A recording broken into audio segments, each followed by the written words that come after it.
Halo apa kabar semua, bertemu lagi dengan saya Alvarezi dan di kesempatan kali ini saya akan memberikan tutorial bagaimana cara setting PCSX2 versi 1.7 menjadi HD dan 60 fps untuk PC dan laptop. Sebelum itu mari kita bahas tentang versi terbaru dari PCSX2 ini terlebih dahulu, di mana lebih tepatnya versi 1.7 atau nightly version sudah rilis pada setahun yang lalu. Dan pada versi ini juga PCSX2 memiliki improvement yang lebih baik dari versi 1.6.0. Nah, improvement yang saya akan bahas kali ini adalah improvement yang terletak di graphic setting. Dan pada video kali ini saya juga akan berusaha menjelaskan sedetail mungkin tentang fungsi-fungsi dari settingan pada PCSX2 versi 1.7 ini. Nah, pada saat video ini dibuat, saya menggunakan PCSX2 versi 1.7.4933 dan yang terbaru adalah 1.7.4975. Dan versi PCSX2 ini akan terus diupdate setiap harinya, jadi mungkin akan ada fitur yang ditambahkan setelah saya upload video ini. Oke, hal yang pertama kalian harus lakukan ketika kalian sudah membuka PCSX2-nya, silakan ke setting, lalu pilih grafik. Yang pertama ada renderer.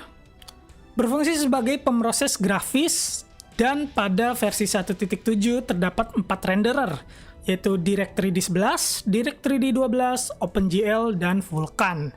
Dari keempat renderer ini, kalian bisa lihat perbandingannya. Jika kalian menggunakan VGA atau GPU entry level AMD atau Nvidia, maka sangat disarankan menggunakan Vulkan dibandingkan OpenGL. Apabila kalian menggunakan VGA atau GPU high-end Nvidia, maka silakan gunakan Direct3D11 atau Direct3D12. Lalu yang kedua ada adapter.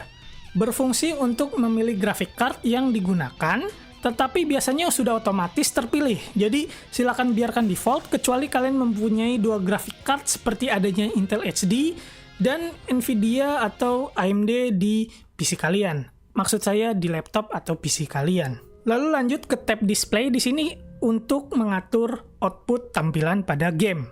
Yang pertama full screen mode. Sesuai namanya full screen mode berfungsi untuk mengatur resolusi gambar pada tampilan full screen. Untuk masuk ke mode full screen, silakan tekan Alt plus Enter.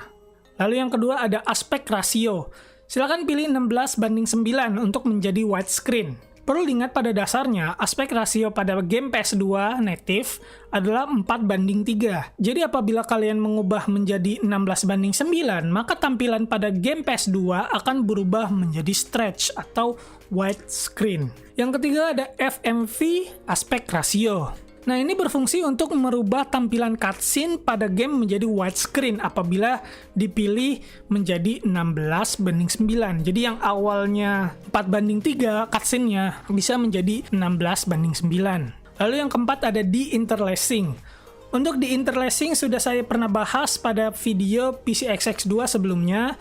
Tetapi singkatnya, ini adalah sebuah fitur untuk mengubah mode interlace atau garis-garis menjadi progresif pada PCSX2 versi 1.7. Pada versi PCSX2 versi 1.7 ini juga ada peningkatan pada fitur ini, di mana fitur di interlace-nya sudah bisa mengubah interlace menjadi progresif secara sempurna, tetapi hanya untuk beberapa game yang sudah disupport oleh no interlace patches. Untuk kebanyakan game, maka saya sarankan untuk pilih automatic. Yang kelima ada bilinear filtering. Bilinear filtering adalah sebuah metode texture filtering yang dimana berfungsi untuk memperhalus tekstur di saat ditampilkan lebih besar atau lebih kecil dari tekstur aslinya. Silakan pilih bilinear smooth untuk memperhalus keseluruhan gambar yang ditampilkan.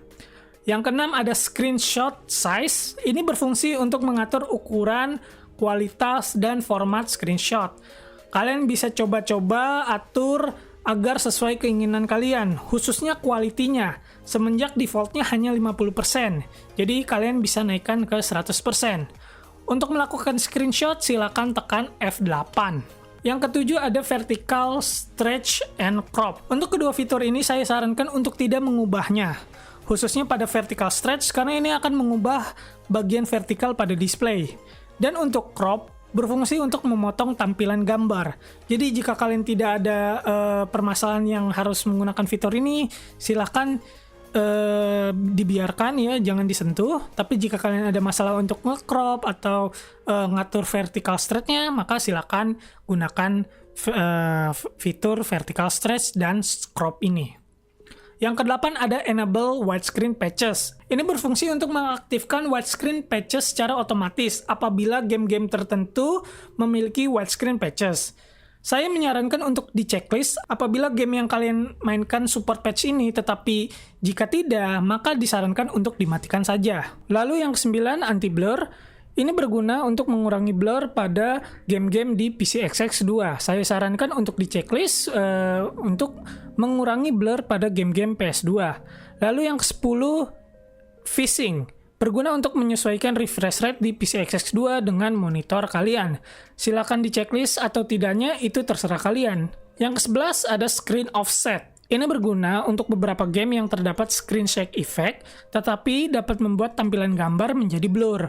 Silakan di checklist jika game yang kalian mainkan itu support dengan settingan ini, tetapi jika tidak, maka biarkan di unchecklist. Yang ke-12, ini ada enable no interlacing patches. Ini berfungsi untuk mengaktifkan no interlacing patch, di mana ini bisa membuat tampilan gambar jadi lebih baik, tetapi hanya pada game yang disupport dengan patch ini. Untuk menggunakan patch ini dengan optimal, silakan ubah fitur di interlacing-nya menjadi none. Dan jika kalian tidak menggunakannya, silakan gunakan di interlace-nya menjadi automatic. Lalu yang ke-13, integer scaling. Singkatnya, ini berfungsi untuk mempertajam gambar di beberapa game 2D atau 2 dimensi. Silakan di checklist semenjak fitur ini juga berpengaruh pada tekstur 2 dimensi atau 2D pada game-game di PCXX2. Lalu yang ke-14, disable interlace offset. Dalam beberapa situasi untuk mengurangi blur pada game, silakan di-uncheck saja karena pada banyak kasus fitur ini jarang terlihat sekali efeknya.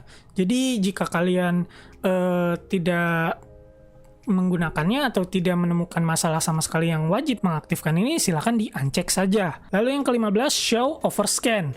Penjelasan singkat dari overscan ini adalah fitur ini pada dasarnya memotong tepi gambar untuk memastikan semua hal penting muncul di layar dengan cara yang paling masuk akal, di mana tidak ada konten terpotong, tidak ada yang off-center, dan tidak ada bilah hitam muncul karena gambar diubah ukurannya.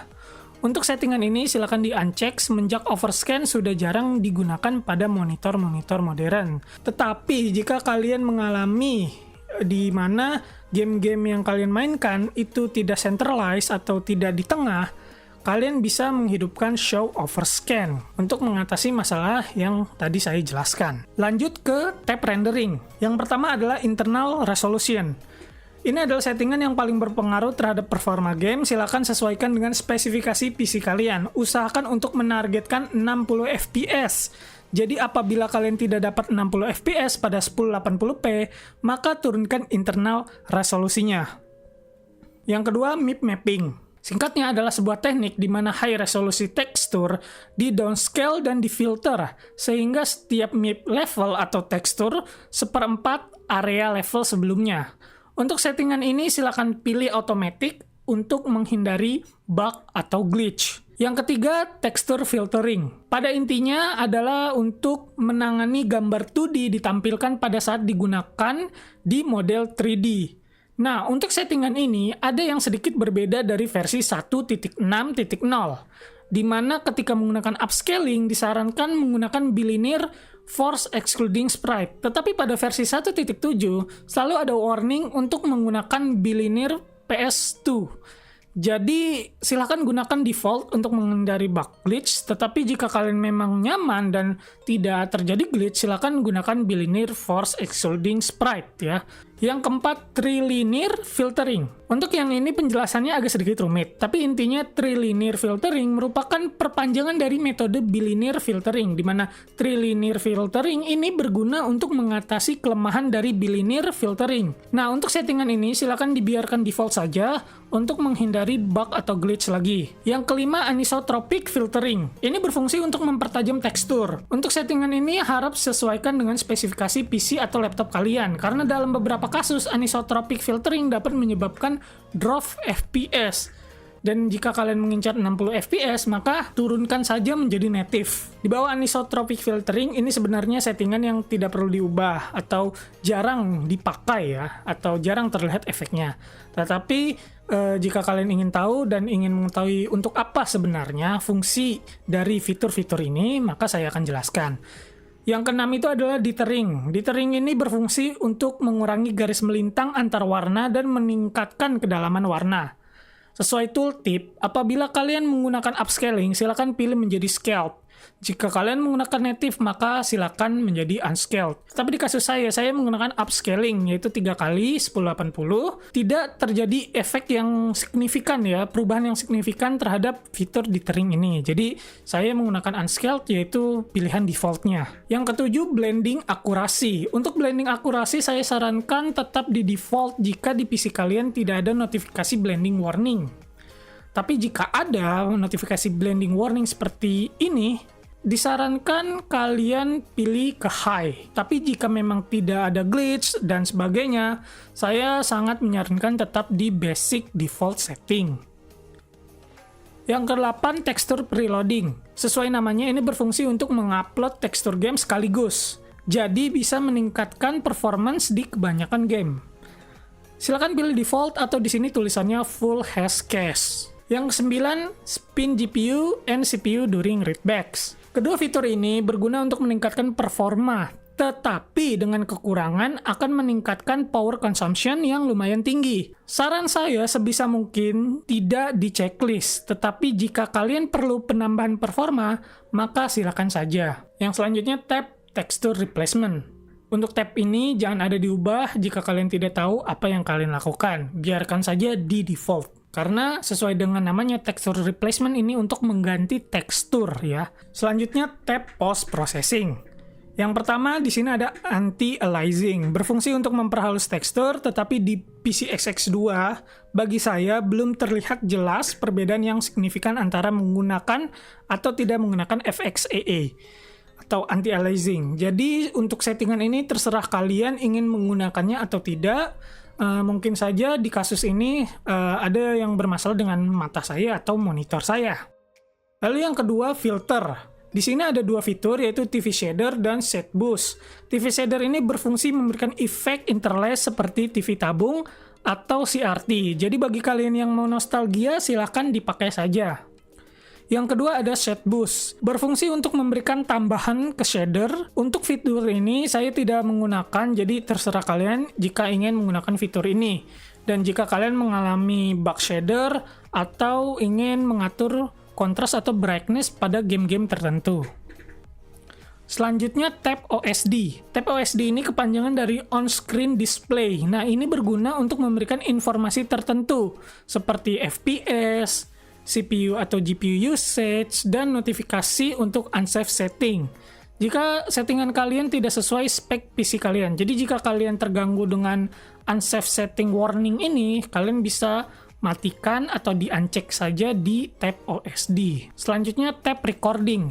Ini fitur yang baru bagi saya, walaupun saya belum menggunakannya, jadi silakan bagi yang mau bereksperimen untuk menggunakan fitur built-in recordernya. Selanjutnya adalah tab advance. Ini tab yang terakhir. Untuk tab ini saya sarankan tidak disentuh, biarkan saja di default semenjak beberapa fiturnya untuk debugging. Oke, jadi itu saja tutorial dan cara setting PCXX 2 versi 1.7. Jika ada yang kurang atau yang kurang berkenan, silakan komen saja, atau kalian ada masalah silakan komen, tanyakan di kolom komentar ya. So, jadi kalau kalian suka videonya silakan di like, jika kalian tidak suka silakan di dislike. Dan jika kalian ingin menantikan video-video lainnya silakan di subscribe. So, thank you for watching, see you in the next video and goodbye.